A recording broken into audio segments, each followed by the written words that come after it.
हाय, आत्ताच्या ह्या व्हिडिओमध्ये आपण थिमिफाय अल्ट्रा चाइल्डचे परफॉर्मन्स सेटिंग्स बघणार आहोत।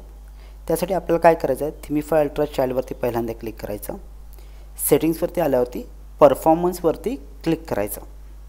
ह्याच्यामध्ये सगळ्यात इझिएस्ट वे काय, तर जिथे जिथे ब्रॅकेटमध्ये रिकमेंडेड लिहिलेलं आहे ते सगळे ऑप्शन्स आपल्याला ऑन करायचे आहेत। फॉर एक्झाम्पल थिमिफाय कॅचे इथं रिकमेंडेड लिहिलेलं आहे, ह्याला आपण ऑन करू।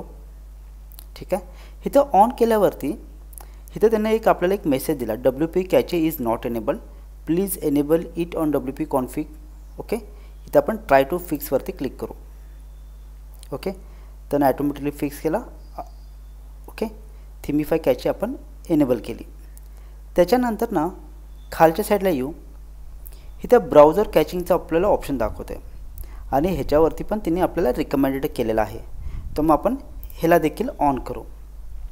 त्याच्यानंतर ना खालच्या साईडला gzip स्क्रिप्ट्स, ठीक आहे, ह्याला पण आपण ब्रॅकेटमध्ये रिकमेंडेड म्हटलेलं आहे, ह्याला पण आपण एनेबल करू।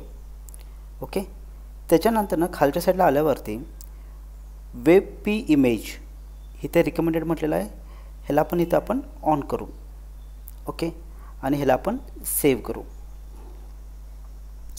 थोडक्यात काय की ह्या परफॉर्मन्सच्या पेजला जिथे जिथे तिने आपल्याला एनेबल म्हटलेलं आहे किंवा रिकमेंडेड म्हटलेलं आहे, ठीक आहे, जिथे जिथे रिकमेंडेड म्हटलेलं आहे ते सगळे ऑप्शन्स आपल्याला ऑन करायचे आहेत।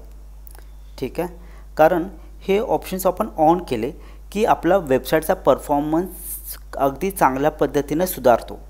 त्यामुळे हे परफॉर्मन्सचे सेटिंग्स कंपल्सरी प्रत्येक थिमिफायच्या वेबसाईटला करणं आवश्यक आहे।